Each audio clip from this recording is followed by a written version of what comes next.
Now we are going to study the mechanism of ascent of sap. Mechanism means various plant physiologists put forth various views to explain the exact mechanism of ascent of sap, just like we have studied in mechanism of water absorption. But in this topic, we are going to study only a single theory to explain the mechanism of ascent of sap, and the title of the theory is transpiration pull or cohesion tension theory. This theory was firstly put forth by Dickson and Joly in 1894, and it was supported by Renner in 1915 and Leavitt in 1969. Let us see the details of the theory, that is cohesion tension theory. This theory considers that the ascent of sap, that is movement of water from root xylem to the leaf xylem, is because of tension, is because of this pulling force which is created somewhere in other part of the plant body, and that pulling force is responsible for pulling the water from root to the leaf. What we call the transpiration pull means transpiration is responsible for loss of water, and to overcome that loss of water by transpiration, the xylem of the leaf pulls the water from the xylem of the stem, and like that xylem of the stem pulls the water from xylem of the root, like that. So that what we call the transpiration pull theory. Or cohesion tension means we know water molecules have strong covalent bonds, so they are strongly binded, so they cannot be broken down. So once the water from root to the leaf, it is a continuous column due to strong cohesive force, so it is called cohesion tension theory. This theory has certain assumptions.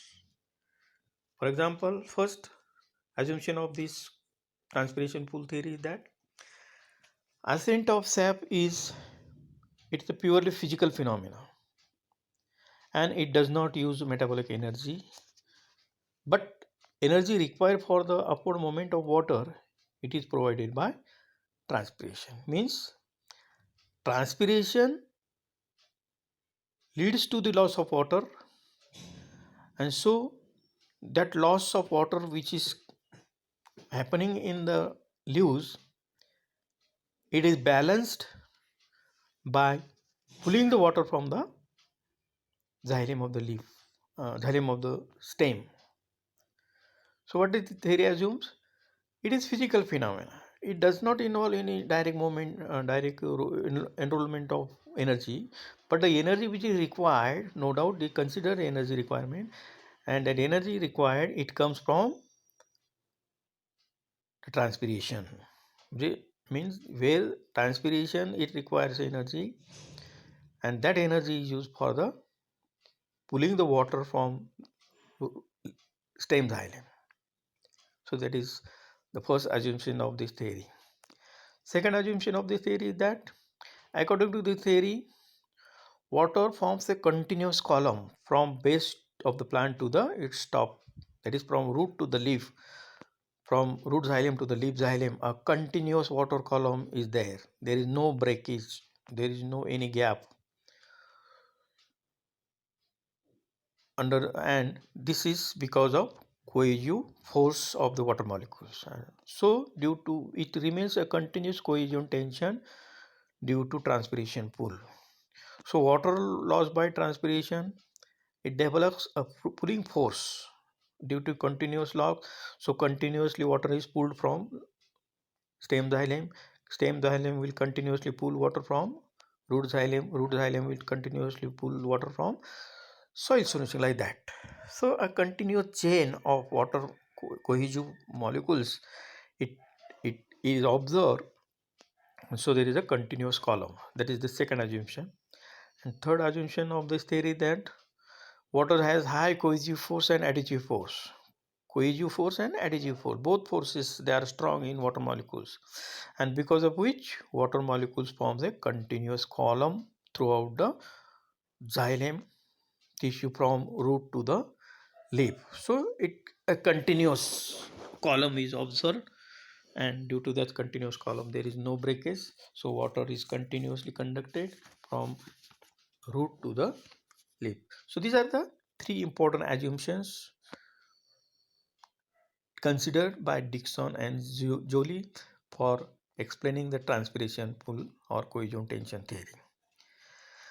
Now, how this theory works? What is the mechanism of this transpiration pull theory? For the ascent of sap, the role of mesophyll cells is very important. We know in mesophyll cells photosynthesis takes place because mesophyll cells are chlorophyllous. So when the mesophyll cells absorb water during the early in the morning daytime, when light falls, then first step, that is photolysis of water, takes place, and this photolysis of water causes breaking down of water molecules. Then water loss by mesophyll cells due to transpiration, it is adjusted during daytime as stomata remain open, so water is lost in the form of vapors through the stomatal open pores, and this open water loss, it is adjusted by mesophyll cells by absorbing water from the adjacent cells, and adjacent ultimately absorb the water from the xylem of the leaf. Now, due to what happens due to the continuous absorption of water from or transfer of water from one cell to other cell, what happens, the osmotic pressure of the mesophyll cells and xylem cells of the leaf increases because they are continuously absorbing their water and it is lost, it is evaporated. So all these mesophyll cells and xylem cells of the leaves comes under the tension, what we call increase in the osmotic pressure of these cells. As it causes tension on the xylem of the leaf, so to balance this tension, ultimately the water from the stem, it enters into the mesophyll and xylem cell of the leaves. So it is ultimately pulled, ultimately absorbed to overcome or to make the balance. Thus, water moves upwardly by mass flow due to transpiration. Means the water comes into the leaf cells or mesophyll cells because of loss due to transpiration. As loss takes place, so it will balance that loss by picking or by pulling water from the xylem of the leaf. Xylem of the leaf pulls the water from the stem, and like that from the root. So this is in short very simple mechanism explained by this Dickson-Joly theory. Then what are the evidences which proves that this theory is working? First evidence,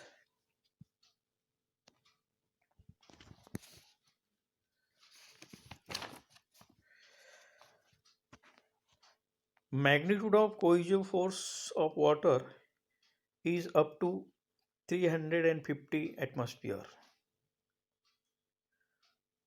It is cohesive force in the plants we have measured, and that cohesive force in plants, it was observed up to 350 atmosphere, and it is observed that this 350 atmospheric cohesive force is sufficient to pull water in the tall trees. Tall trees, for example, 100-feet tree.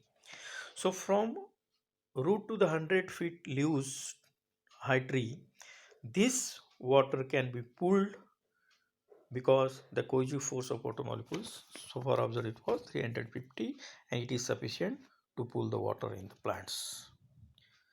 Second evidence, some scientists recorded osmotic pressure of mesophyll cells up to 20 atmosphere, and it is also quite sufficient for ascent of sap. Means 20 atmosphere osmotic pressure of the leaf, mesophyll cells in the leaf that is sufficient to pull the water from xylem. So this is also another evidence. Then third evidence, experiment of evaporation through porous support theory. Means a porous part which is kept in the atmospheric air and it is attached to its lower side capillary. Then through the porous, as the loss of water takes place, the water through the capillary from the base, it is automatically absorbed. That is what we explains the transpiration form. Again, fourth evidence, it was given by Zimmermann in 1965. He pointed out that the potential difference of 45 atmosphere is essential for water transport in tall plants, and magnitude of cohesive force is up to 350 atmosphere so far recorded in plant. So this water potential difference is sufficient to rise waters in any tall tree. According to Zimmermann, 45 atmosphere is responsible for water transport in tall trees, and actually we observe 350 atmosphere.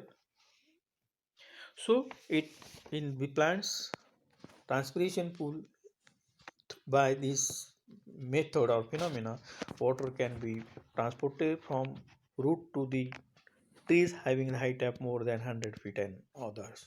So this is another evidence which proved that water is transported from root to the leaf by cohesive force theory. Though this theory has certain these evidences, merits, etc., it also has certain limitations, or what we say demerits or objections. What are the objections to this transpiration pool theory? First objection is that there is a chance of entering air bubble in the water column due to variation in temperature during day and night time. Means during day and night time we know temperature, there is variation, change in temperature, and due to increase or decrease in change in temperature there may be possibility of entry of air bubbles in the water column or in the xylem. And when there is a entry of air bubble, automatically that will break the cohesive force, that will break the continuity of the water column in the xylem from root to the leaf. So this theory doesn't explain if the air bubble is there, how the plant shows that cohesive force, how the plant xylem shows the transpiration pool. That is the major objection to this theory. Second objection is that the theory assumes that tracheids are more efficient to absorb or to transport the water as compared to the vessels. We know in practice at present angiosperms are the dominant flora on the earth, and angiosperms have vessels and tracheids, while gymnosperms, which are the evolutionary old plants, they have only tracheids. When we compare the present day situation, evolved plants are angiosperms, and as angiosperms are evolved with vessels, it means vessels are more important, vessels are more essential for the conduction of water. And so this theory, as it considers the tracheids as a more efficient for conduction, but this is not proved because ascent of sap takes place through the vessels. It has been proved by scientists today, and it is a well-known fact. So these are the two major objections to this theory. And now, but nowadays most of the world over scientists of plant physiology consider this theory as more meritorious compared to the other theories. Oh, बंद कर.